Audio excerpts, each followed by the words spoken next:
Hey everyone, and welcome to this explainer. Today, we're diving into a genuinely fascinating shift in the AI landscape.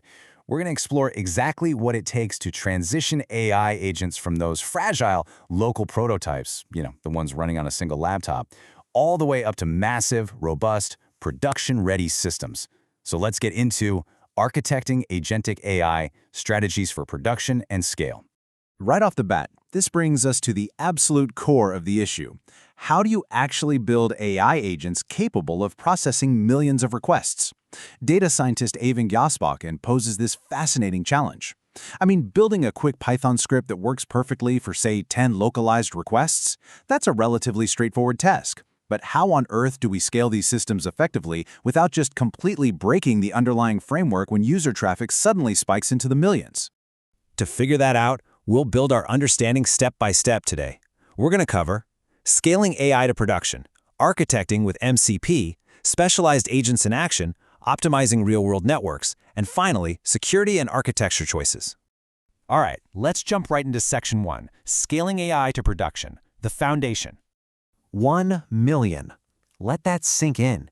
When your ultimate goal is to reliably handle over 1 million requests, the rules of software engineering literally change overnight. You've got to transition from simple conversational scripts to really robust, production-ready agent architectures. You can't just rely on basic loops or manual memory resets anymore. At this massive scale, you need systems that are specifically designed for an incredible computational load, systems that can catch hallucinations gracefully, and frameworks that manage active memory without just crashing the entire server. Which leads us perfectly into Section 2, Architecting with MCP, the framing. Here, Frank Wittkamp introduces a really crucial concept called tool masking. This is the often forgotten layer that shapes Model Context Protocol, or MCP, tool surfaces to cut tokens and boost efficiency. Essentially, MCP is what safely standardizes how your AI talks to outside data sources. While tool masking actively prevents your large language model from suffering total context overload when it's handed way too many of those connected tools all at once. Think of it like this. Imagine handing a human worker a toolbox with 10,000 completely different tools piled inside. They'd freeze up trying to find the right one, right? Tool masking dynamically ensures the AI only sees the exact tools it needs for the specific task right in front of it. It's a total game changer for saving processing power and drastically cutting down on token costs. So how do we actually execute that level of precise control? Well, Thomas Bertonic outlines a really specific defense for managing large databases, like Neo4j Cypher responses. First up, you have to enforce timeouts, so the agent doesn't just get stuck querying a database until the end of time. Then apply truncation, literally cutting off overly large data responses. And finally, execute sanitization, to clean up the formatting. Filtering out all that extra background noise keeps the data outputs perfectly LLM-ready. Because honestly, without these defensive steps, a simple database query could return a massive graph that entirely overwhelms your AI's context window. Moving right along to Section 3, Specialized Agents in Action, the finished rooms. Let's look at the stark contrast between two highly specialized setups. Take Sarah Shirks' approach. She built a rigid, data-driven LangChain Python agent exclusively for exploratory data analysis on tabular CSV files. Contrast that with Ida Silverskild's Deep Tech Insights research agent. This one operates in a completely different way, relying on unique, controlled data workflows and advanced prompt chaining to pull out qualitative insights. It's the exact same underlying AI concepts, but wildly different architectural implementations. Because the truth is, you can't just unleash a generic AI on a complex task and expect magic. Building a successful research agent requires anchoring it with specific structural pillars. You absolutely must implement tightly controlled workflows to keep the agent on track. You've got to utilize unique, domain-specific data so the AI actually has some valuable context to work from. And you must leverage advanced prompt chaining, linking one AI thought process directly into the next to ensure deep, logical reasoning. All right, Section 4, Optimizing Real-World Networks, the skyscraper.